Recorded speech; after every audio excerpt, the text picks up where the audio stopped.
welcome to Non-Stop Wrestling Chat. My name is Barry and today we're here to speak about Survivor Series 2021. Was it good or was it a hopeless pay-per-view that we kind of all thought that it was going to be?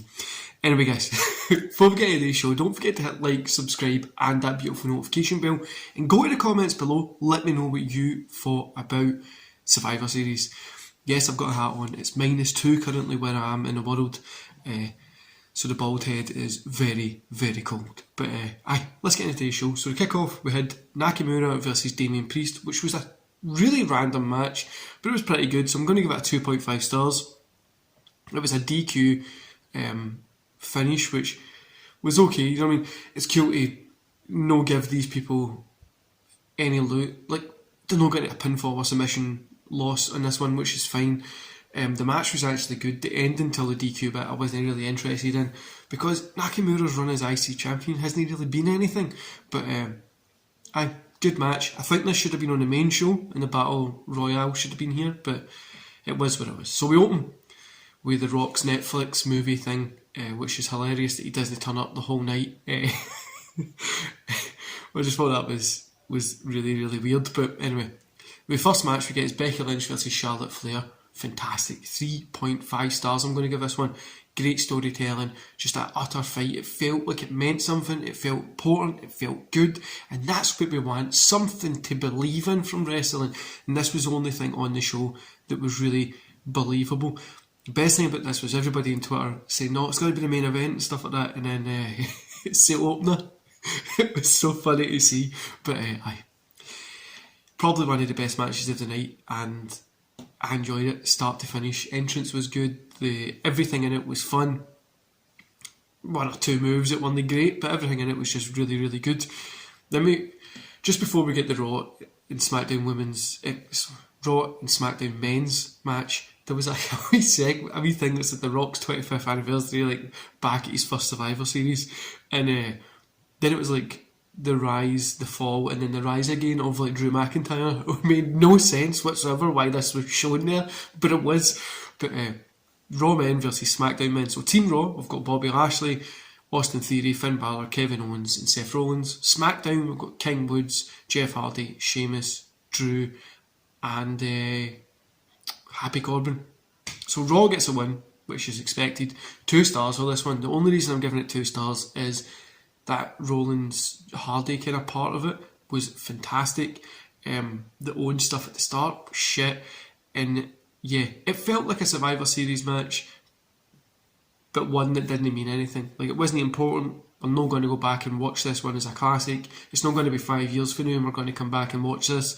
So they've had Vince with a golden egg thing that we're just going to miss out, right? We're not going to bother with it.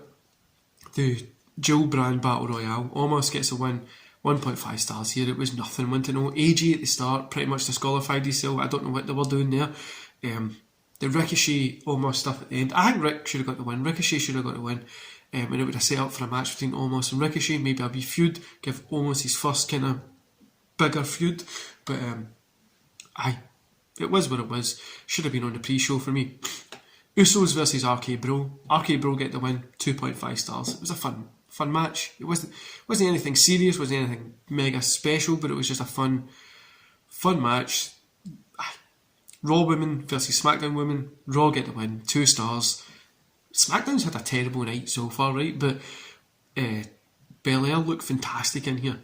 Pretty much ruined the SmackDown women's division, but Belair looked fantastic, and that's all I've got to say with that one. And Big E versus Roman Reigns. Main event, 3 stars. Roman gets the win. This was a good hard-hitting match. Told some story in it, but the right person got the win at the end of the day. We could be saying that Xavier Woods should have came out and helped and done this and that. They didn't. But you know what? Roman was the right person to probably go over here. Overall for the whole show, I'm going to say a 2.5. Brought down a little just because the start was good, the ending was good, and the middle kind of just slumped a little. But the 25th anniversary thing, there was no need for it to be branded as this one, no, because The Rock wasn't turning up. What was the point in it? The other thing about the Big E Roman match, it felt at the end that they kind of run out of time, or try to really speed up, kind of what they were doing. By the way, also the commentary team, Pat McAfee being on there was fantastic, and I went into this pay per view thinking it was going to be shit.